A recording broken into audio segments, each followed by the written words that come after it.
mendengar ucapan guru, katakanlah teori tadi yang sampean bilang teori ya.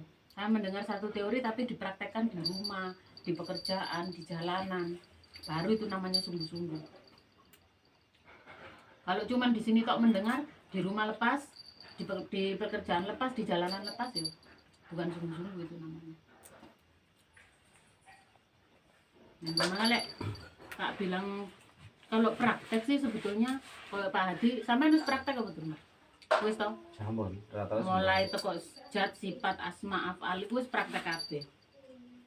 Rata-rata berhasil praktek sampean Pak. Ning roh ya berhasil. Semua berhasil. Cuman cara penggunaannya ini tadi loh. Bisa apa enggak kan gitu. Kita lihat itu. Wong iku lho cuma 40 hari. 40 hari sampean enggak benar-benar paham, enggak benar-benar ketemu, kita wajib nunjukkan. Gitu loh. Sampean pencarian sampean itu cuma 40 hari sebetulnya. Lepas dari itu, guru wajib menunjukkan. Kayak contoh roh, sampean kudu ketemu karo roh sampean dhewe. Pertama kita hanya melihat, kedua kita harus bisa berhadapan, bertatap muka, kita harus bisa ngobrol. Aku yang 40 hari pindu. Oh, itu bukan 40 hari sing itu toh, sing waktu sampean kalau di jalan. Iku lain ya. Waktu pernah kan waktu di jalan jam 12 malam sampean njaluk berhenti. Iku lain, itu bukan masuk di pelajaran, itu permintaan. Kan itu sampean permintaan waktu itu. Aku kepengen ngene, ya wis lakonono 40 dino ngono to. Itu bukan di pembelajaran. Bukan hari 40 loh, 40 hari loh. Iku maksudnya bonus Mas, iku kita yang menjalani kan ibaratnya katakanlah sepele lah, cuilan-cuilan lho Mas, yang masuk nang ilmu iku sing 40 hari poso sak meleke. Ya kok contoh ngene Pak Lek. Jadi 40 hari bengi iku masuk kan gampang lah Mas. Aku masuk 40 hari ngene Pak Lek. Misalkan sampean tak wedar perkara roh. Tak wedar perkara roh. Itu sampean kusuruh cari 40 hari. Golek ono sampean carane ketemu karo roh sampean iki apa? Golek ono itu selama 40 hari aja. Lepas daripada 40 hari sampean gurung ketemu, guru wajib menunjukkan. Ngene lho carane. Nah itu sing khusus perjalanan yang ilmu tok. Kalau kayak kemarin kan satu, ya apa carane supaya duniawiku iki imbang karo akhiratku. Itu termasuk permintaan, itu beda lagi kalau menurut saya lo beda lagi. Karena itu urusannya kan sudah masuk di dunia yang itu tadi. Kalau ini kan masuknya kan yang di akhiratnya, di ilmunya. Itu wajib ditunjukkan selama 40 hari mencari nggak ketemu, guru wajib menunjukkan. Di situ. Seperti jat juga begitu. Jat itu juga batasnya hanya 40 hari. Aman kudu ketemu. Saiki wong belajar ilmu tauhid, guru iso ketemu karo jati Gusti Allah. Bukan tauhid namanya. Karena pertama kita harus tahu kepada empunya dulu. Kok contoh, aku gurung tahu kenal nang sampean, tapi aku nyeritakno sampean. Kira-kira bener apa ora cerita? Gak bener. Jadi aku harus tahu dulu sama Pak Leni gimana orangnya, bentuk wujud rupane piye, baru aku nanti bisa cerita. Sama orang belajar ilmu tauhid juga begitu. Bercerita tentang Allah tapi belum pernah melihat Allah, itu dusta namanya.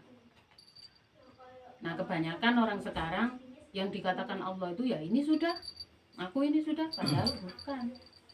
Allah itu tidak berupa. Kalau berupa berarti menyamai makhluknya atau sama dengan makhluknya. Sedangkan Allah di dalam Al-Quran dikatakan tidak seumpama ataupun tidak serupa dengan ciptaannya. Kalau kita menyebut nama Allah, baru kita melihat diri kita sendiri, itu baru awal. Ibarat kata kita menaiki tangga, itu baru tangga pertama untuk menuju tangga berikutnya. Gitu. Kalau orang sudah betul-betul jumpa dengan Allah Ta'ala, itu nama itu sudah tidak ada. Bahkan nama Allah itu sudah tidak ada lagi. Kenapa? Karena nama itu hanya jalan untuk menuju sampai kepadanya. Kok mau rupa, wong nama aja sudah nggak ada, apalagi rupa. Akan tetapi wujud, Allah itu tetap wujud. Gitu. Kenapa aku katakan Allah itu wujud? Karena di sifat 20 yang pertama kali dibahas itu adalah wujud. Jadi awak dhewe kudu ro wujude dhisik baru cerita wonge. Ngono lho, gak ro wujude dhisik mara cerita wonge lho ngawur iku jenenge. Gitu. Memang agak gimana ya? Agak sulit untuk ketemu dengan Allah Ta'ala. Itu bukan dengan puasa, bukan dengan sholat, bukan dengan tirakat, bukan dengan lagu yang begini-begitu. hanya satu, untuk sampai kepada Allah itu hanya dengan kesungguh-sungguhan. Sampean menuntut ilmu, belajar memang kudu bener-bener, kudu sungguh-sungguh, memang betul-betul aku ini niatku menuntut ilmu. Saiki lek mek sak dermo kepengin iso ngene ngono gawe apa balik. Gak iso nyelametno awak dhewe. Saiki lho wong sakti mati, ora iso nyelametno awake kok. Ora iso, kesaktiannya dia itu tadi lho, nggak bisa menyelamatkan dirinya. Nah terus kenapa orang zaman dahulu, misalnya kayak gurune sampean biyen to, iso aku dikongkon merono, durung teko nggon padahal aku numpak mobil wong wis teko nggon disian. Nah cerita guru sampean kan seperti itu. Nah, orang yang diberi kelebihan seperti itu, biasanya dia tidak diberikan pemahaman dalam hal kalam, dalam hal pembicaraan. Kita lebih sulit lagi untuk sampai seperti orang itu, kita nggak dikasih tahu caranya. Kadang-kadang kita disuruh kamu laku begini, kamu laku begini, kamu begini, tapi kita nggak tahu maksudnya apa. Nah, gitu. Dan belum tentu itu juga berhasil. Karena orang seperti itu, dia itu bisa seperti itu tuh sebetulnya satu, karena dia memang menginginkan hal itu. Jadi apapun yang ada di pikiran kita suatu saat pasti tembus. Apa yang menjadi keinginan kita suatu saat pasti tercapai. Seperti itu. Makanya ojo yang sampean kepengin tadi ngene.